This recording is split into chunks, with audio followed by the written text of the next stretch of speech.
I quietly stepped into the paladin's private chapel carrying the flowers he'd requested. Inside the florist's box were 8 white lilies and a single pale rose. He'd stowed his shining plate mail armor and helm on the stout display stand in the corner, and he'd placed his great truncheon of a holy mace upon a small communion table dressed with a white linen altar cloth. A skylight above the table was surrounded by blue, white, and red LEDs whose light merged with the sun's evening rays, scintillating across his steel mace, and blending into the white linen altar cloth to make it appear as a French flag. Sir Aldric Delacroix knelt in front of the altar in his padded under armor, meditating upon his white heater shield that was emblazoned with a wide blue crucifix. Even down on his knees as his lengthy blonde hair concealed his robust yet regal visage, or maybe especially in this penitent state, he was a truly imposing figure. I unobtrusively tiptoed on the red runner that was tacked to the wood flooring between 3 sets of oak pews to make my way to the front and take a seat.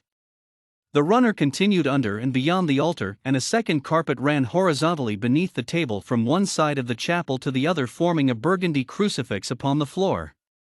This was the paladin's sanctuary, and as his squire I was unwilling to disturb him. I crossed my young legs and adjusted my black skirt that had a hemline decorated with subtle and smoky fleur-de-lis. While I waited for several minutes, I twisted my long dark hair into a ponytail and reflected upon our recent escapades. I'd nearly died many times, by many means: bullets, blades, bombs, and biotoxin. Before the enemy was defeated, we'd all nearly met our ends in a plane crash. The enemy, I mused as I further contemplated the old phrase, keep your friends close, and your enemies closer. It was still shocking to me just how much these two circles overlapped. Eventually the knight stood up, gave the sign of the cross, and mounted his shield in its proper place on the armor rack. He came over to my pew and sat down next to me. Still he didn't speak, so it was I who finally interrupted the silence of the chapel. Aldric, what were you doing? He smiled without answering my question. Good, you brought the flowers. Thank you, these symbols will complete the ritual. He opened the cardboard box, revealing the 9 moist blossoms. The 8 white lilies contained tiny specks and brush strokes of gray that made them appear to have been meticulously hand-painted by Georgia O'Keeffe. The single white rose was unblemished, but its potent perfume almost overpowered the sweet honeyed fragrance of all the lilies. As he examined the flowers, I patiently waited. I knew he would answer my question in due course, and a couple of minutes later he did. Okay, so, you asked what I was doing. Of course, being only recently hired as my squire, you've never before seen me perform the rite of mercy. As I retire each piece of my equipment, I give the Lord his due. When I take off my helm, I thank him for his salvation. When I unstrap my breastplate, I recognize his righteousness, and when you came in, I was meditating upon the second to last piece of my equipment, the shield of faith. The paladin looked back upon his white crusader's shield that was wide at the top and came down to a point at the bottom.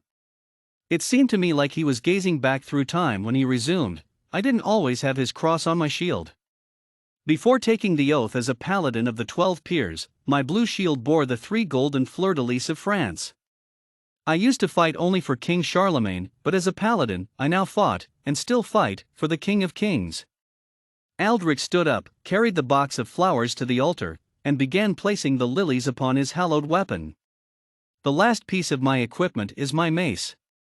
I praise him for his spirit and strength, as well as beg his mercy upon me and for each soul that was returned to him by my hand. He whispered a short prayer with each additional lily he added to the growing pile, and it was clear to me that each flower represented one of the jihadists that were killed in the superhero's latest adventure. When he'd finished arranging each of the 8 lilies on top of the altar, the steel of his melee weapon was buried in a veil of green leaves and white silk petals. He gave a final sign of the cross, returned to the pew where I sat, and extended his hand. I placed my slender fingers into the paladin's stalwart palm and stood up. I looked at the flower box in his other hand and asked, "You saved the white rose?" "Why?" Sir Aldric situated the florist's box on the pew and removed the single exquisite bloom. With a look of great compassion and lament, he presented the flower to me. "Rose, my squire, this one is for you." My name is Rosette, and I knew that my given name had nothing to do with the reason he'd handed me the flower. I'd been trying hard not to address what had recently happened, but the discerning night was showing me that now was my time to come to terms with it. For it was my hand, and not the paladin's mace, that had shed the life of the terrorist leader. It was my hand, and not the paladin's mace, that had killed my traitorous best friend. Therefore it was my hand that needed to complete the rite of mercy. I held the delicate flower over my heart and approached the altar of God. With tears of regret in my eyes, I placed the pale rose on the table and asked Yahweh for clemency, forgiveness for both me and my former friend. Sir Aldrich placed his hand on my shoulder. The rite of mercy is complete. Now we shall prepare and wait for the next call to action for the paladin and his squire.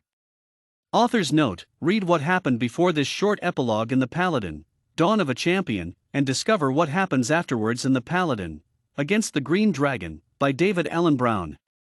Published, or soon to be, on Lulu, and available on Amazon Kindle, Barnes and Noble Nook, Apple iTunes, and bookstores everywhere.